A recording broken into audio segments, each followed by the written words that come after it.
E aí, meu povo, como é que vocês estão? Tudo bem, graças a Deus? Espero que todos estejam bem, gozando de plena saúde, como eu sempre falo, né? Que estejam lendo a Bíblia, se edificando, porque não é fácil viver nesse mundo cheio de injustiça, muitas opressões, muitas dificuldades. Nós precisamos de algo que nos traga esperança, algo que nos traga realmente força, que nos torne seguros. E a palavra de Deus nos concede tudo isso, porque nós vemos na palavra de Deus a ação de um Deus vivo, de um Deus verdadeiro, de um Deus que é soberano sobre todos os acontecimentos. Então nós podemos crer nele, nós podemos confiar nele, ao contrário dos deuses feitos de barro, feitos por mãos humanas, como nós vamos ver na nossa devocional de hoje, no capítulo 46. Eu já entro logo falando desse Bel e desse Nebo, que são deuses da Babilônia.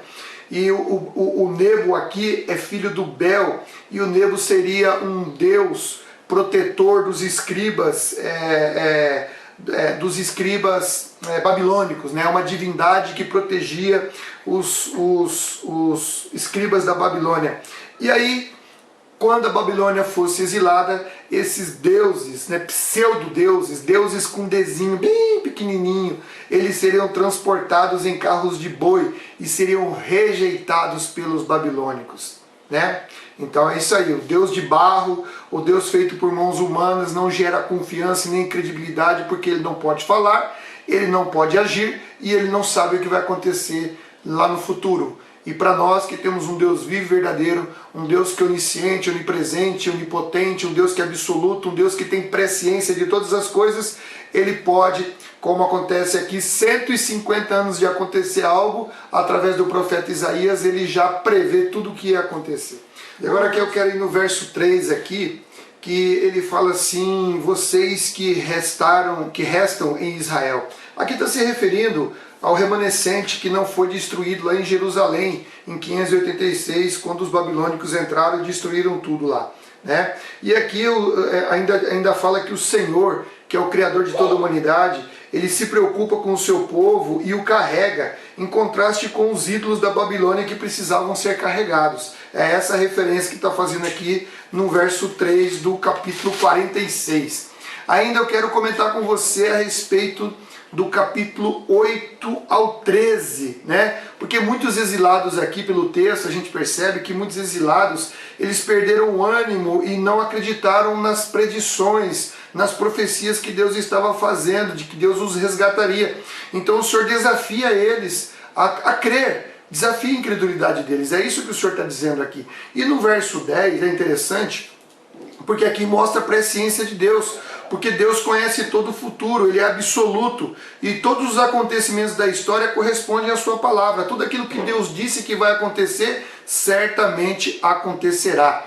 E lá quando ele fala no verso 11, chamarei do leste uma ave de rapina veloz, essa referência aqui é ao Ciro, rei da Pérsia. Então você pode anotar aí na sua Bíblia também, é mais uma referência ao Ciro, ou seja, Deus fala do Ciro antes mesmo que ele viesse à existência, já diz até o nome do caboclo.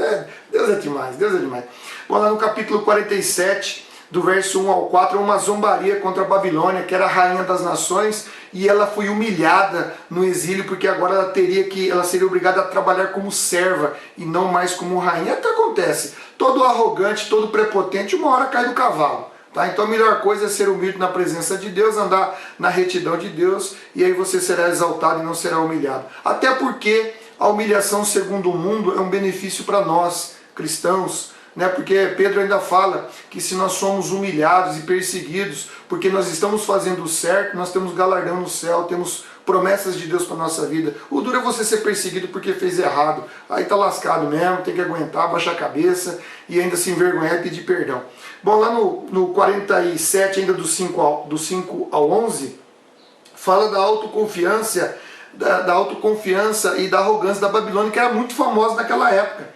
E aí eles confiavam nos encantamentos, nas suas magias, e lógico que isso aí se tornou uma calamidade para eles, eles foram destruídos por causa disso. E lá no verso 10, ele fala que a sua sabedoria e seu conhecimento o enganaram. Ou seja, provavelmente isso aqui está se referindo a esse conhecimento obtido através da magia, através do ocultismo, através do obscurantismo, e que levou a Babilônia a se afastar da verdade, se afastar de Deus, né, que não quiseram saber de Deus, e isso acabou causando a ruína e o desastre deles. E aqui uma coisa interessante, no verso 13, fala dos astrólogos, né? A Babilônia era muito avançada nessa questão do estudo da astronomia, então os astrólogos lá, eles observavam as estrelas e faziam adivinhações, o que também acontece até hoje, né? A astrologia. Isso aí acabou levando eles para um caminho muito errado, porque eles acharam que através das estrelas poderiam ver o futuro, quando basta ouvir a palavra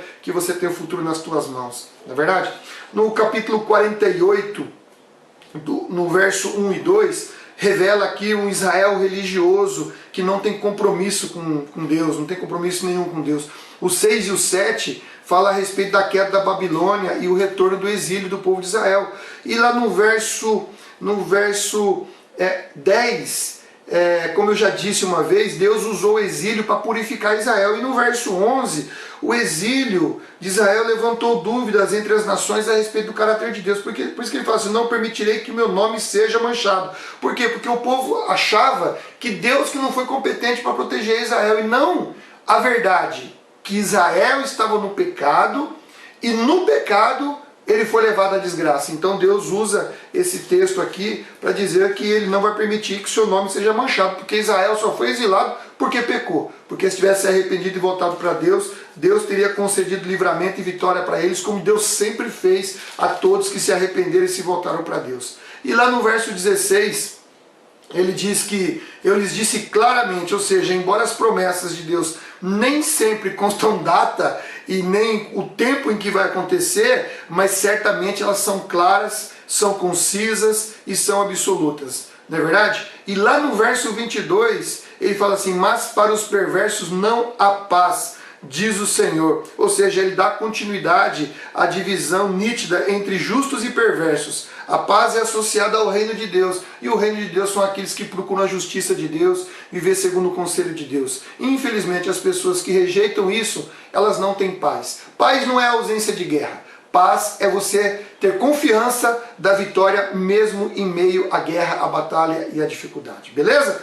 Então que esses versos aqui, que essa devocional abençoe sua vida, que você seja edificado no poder do Espírito Santo, que você tire muito proveito e que você divulgue isso para todos aqueles que estão aflitos e angustiados. Amém? Se você não é inscrito no nosso canal, se inscreva, acione as notificações, dê um like aí, tá bom? E divulgue. Divulgue a palavra de Deus, porque hoje o que nos traz segurança e certeza é a palavra de Deus. Amém? Deus abençoe sua vida, que você continue frutífero no reino de Deus, lendo sempre a palavra. Valeu, meu povo. Até a próxima. Tchau.